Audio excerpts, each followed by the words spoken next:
Another cucumber salad naman, pero ang gagawin ko ay cucumber tuna with corn, at bagay na bagay ito sa chips. Sisimulan ko sa pagbalat ng pipino, pero kung prefer mo naman na may balat ay huwag mo na lang ito balatan.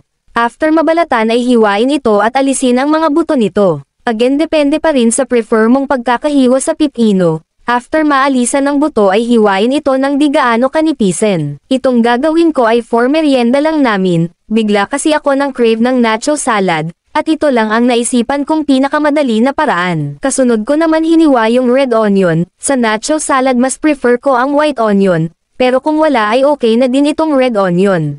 At dito naman tayo sa dressing, combine the following, 80 ml mayonnaise, 2 piraso ng kalamansi, o di kaya lemon, pero kung wala sa dalawa okay na din ang suka, lagyan ng 1/4 teaspoon of salt and ground black pepper at haluin. Set aside lang muna, at i-prepare natin yung iba pang sangkap, i-drain yung whole corn kernels at pati na rin yung canned tuna, yung sabaw ng tuna ay pwede mong iulam mamaya, yung sabaw naman ng mais ay pwede mo ito inumin.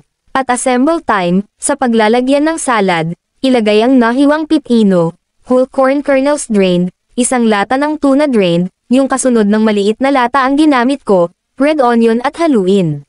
Kasunod ilagay ang dressing at toss everything until makover ng sauce.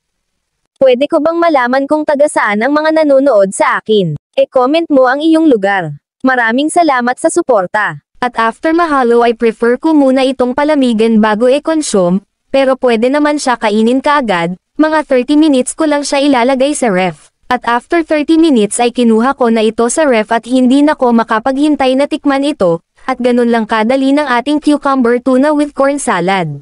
For me lang ha, the best ito sa chips. At syempre titikman ko rin ito without chips muna. Alam nyo pwede rin ito lagyan ng lettuce kung merong lettuce na available, again okay ang lasa masarap siya, at mas masarap syempre sa chips. Gagawa tayo na trending na cucumber and apple salad, sa isang bowl i-arrange ang sumusunod, isang pipino seedless, 2 kamatis seedless rin, isang apple at red onion. At para sa ating dressing, simplehan ko lang, 80 ml mayonnaise, 3 piraso na kalamansi, kung merong lemon okay yon, kung wala sa dalawa ay suka, asin at paminta, at optional garlic powder. At haluin lang ito ng mabuti. Yung kabuoang sukat ng ating mga sangkap ay ilalagay ko sa dulo ng ating video. At sa malaking lalagyanan ay pagsamahin, yung mga gulay at yung dressing, toss everything until well incorporated, at panghuli yung 3 boiled eggs, sa last ko ito nilagay para di gaano masira yung itlog once hinalo. Pwede na ito kainin kaagad, or kung gusto mo palamigan muna ng at least 2 hours sa ref. Ganun lang kadali ng ating cucumber and apple salad, perfect sa handaan as a side dish. At kahit ito lang kainin mo ay tiyak mabubusog ka na.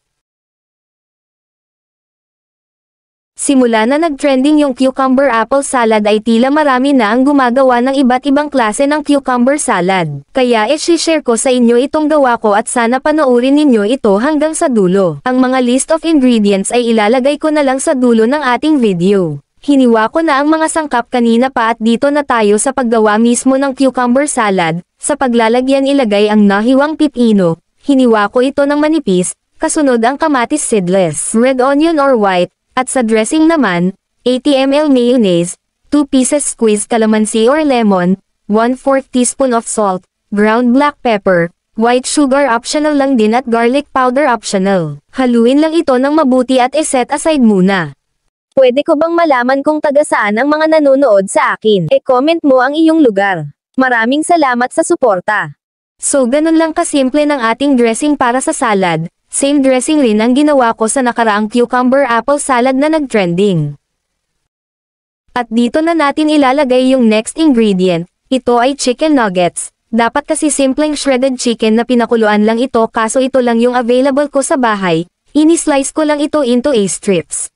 At dito ko na ilalagay yung dressing na ginawa natin kanina. Ibuhos lang ito sa salad at toss everything until ma-coat nito sa sauce.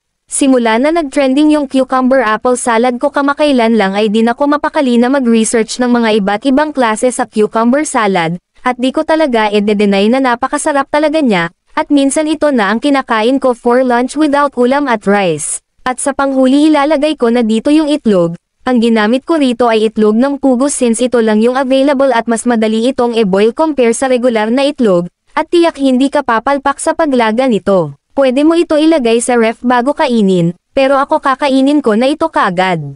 So yun lang po at maraming salamat sa panonood. At kita-kits sa susunod nating pagluluto.